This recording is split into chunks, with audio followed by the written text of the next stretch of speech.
It's still day 39 and it's not dark and we don't have headlamps on, and I have a huge praise. Look at that. She's wrapped up. I'm gonna stumble and trip over things to walk you around. There he is.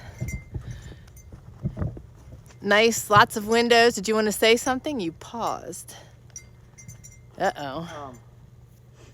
I know it looks kind of maybe a little weird right now. I love it. With the way the boards and stuff join. But there's going to be a skirt board that goes all the way around, a 6-inch board that'll go the whole way around and cover that seam up. And then there'll be corner molding. And a front porch. And a front porch and stuff. And a door. Yes. No, not tie.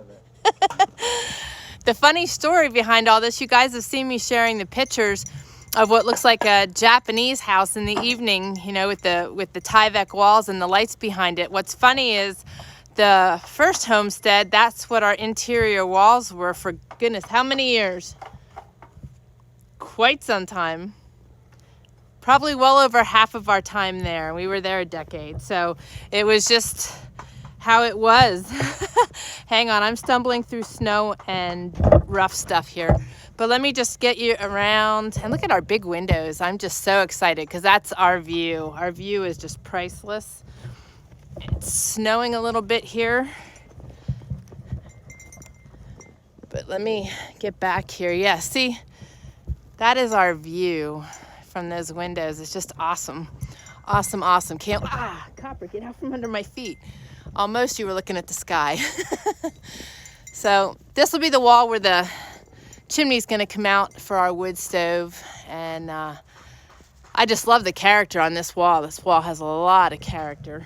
And it'll look really nice when we have all the trim up, but I don't think that's gonna happen right away. We're gonna be moving into the inside tomorrow, which we're super excited about.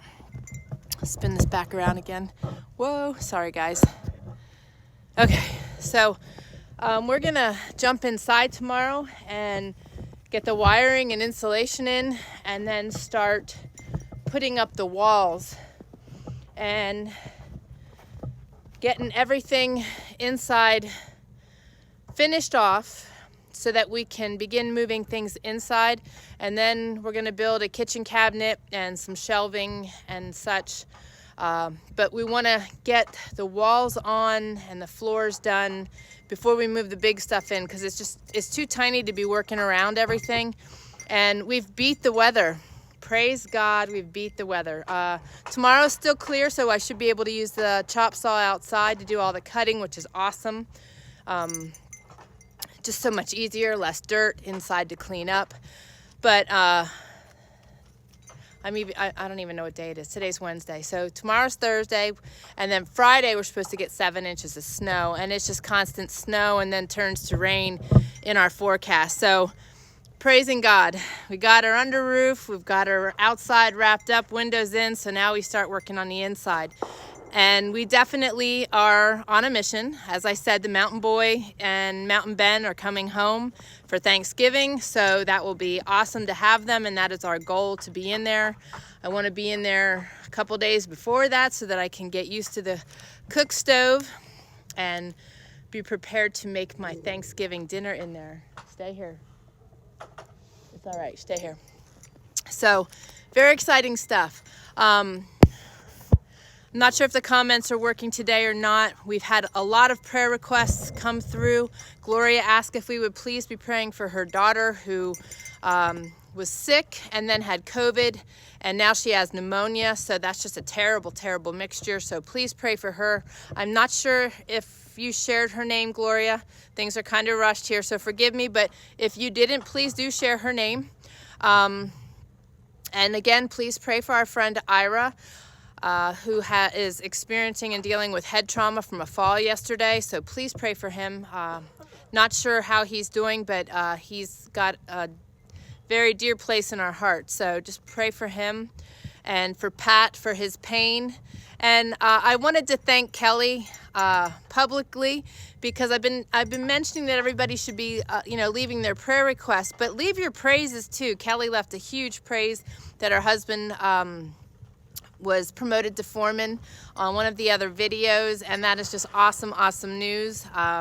Mike had struggles earlier in the year with his health, so this is just an awesome blessing for them, and just really praising God. But leave your praises, leave your prayer requests, leave your questions. Terry Perry, I'm sorry I didn't get back to you. I saw you had asked about the Herbal Solution. I used that today. That stuff is amazing. It has cayenne in it, so it helps stimulate blood flow and circulation. Therefore, your feet and your hands stay warmer. And I did use it on the tips of my fingers, because the tips of my fingers get really cold in these gloves.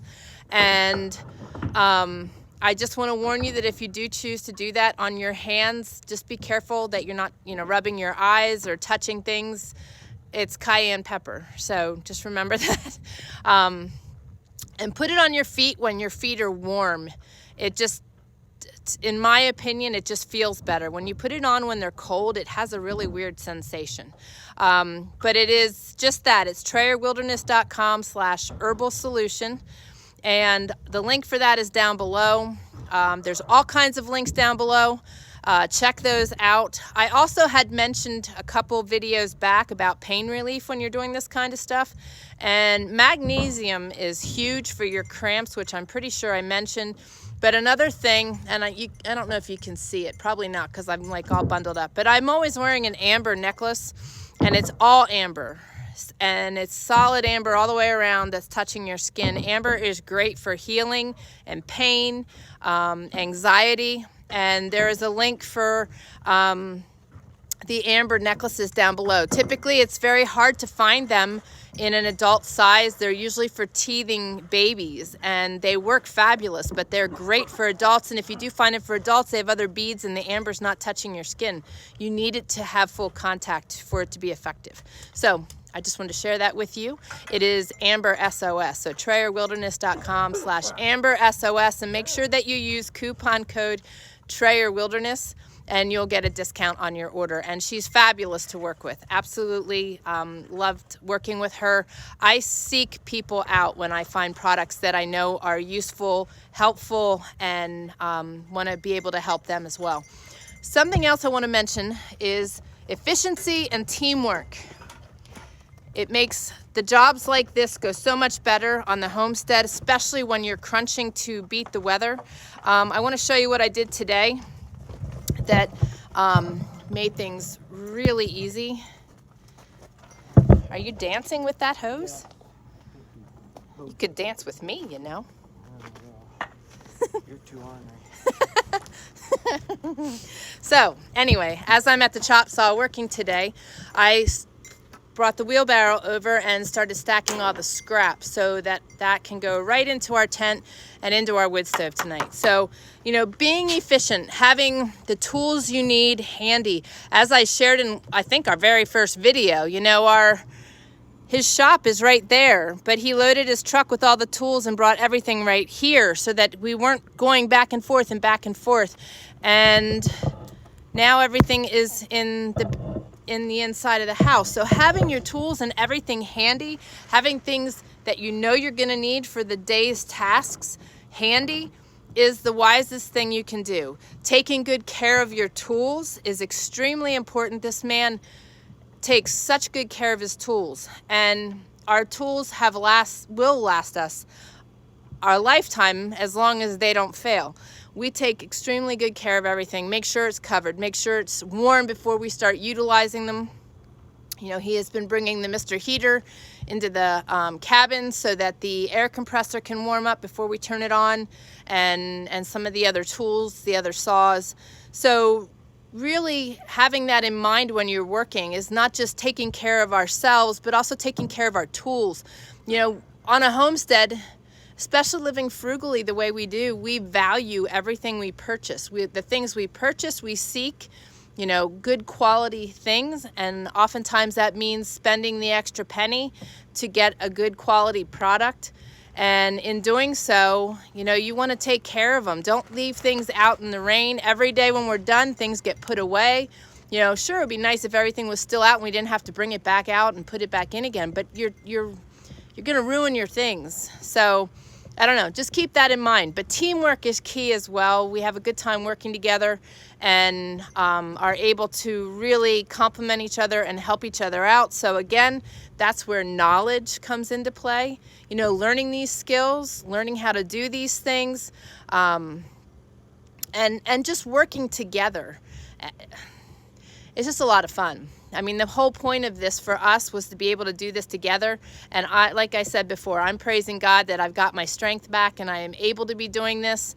That is just huge. I couldn't have done this a year ago. And if you could please keep me in your prayers. I am having struggles with my wrists and my hands. I've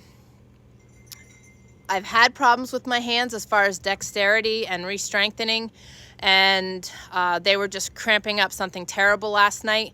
And it was very painful. So I'm using them a lot more, which is good. I'm strengthening them, which is good, but it's causing me some difficulties. So if you could just keep me in prayer in regard to that, as well as the mountain man's back.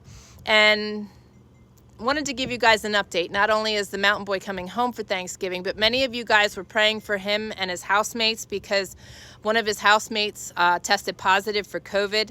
So Austin and his friend Nathaniel were actually down in the basement of the house. There's rooms and bedrooms down there, but they quarantined the ones that were sick downstairs. So the joke is that they are now out of the dungeon. They have been released out of their quarantine. They're all still schooling from home and Zooming for their classes right now, just as a safeguard because it's really running rampant up there. So, you know, just continue to keep them in your prayers, but they're all seeming to be doing well and progressing. And just keep Austin in your prayers for continued progress with his schooling and provisions. And keep Mona and Ken in your prayers also. And if I forgot anybody, please forgive me, but leave your praises, your prayers, and your questions down below, and we will join you again tomorrow as we start working on the inside. I'm like so excited. It's progressing well, and it's looking good. So guys, take care. Have a fabulous rest of your day, and God bless.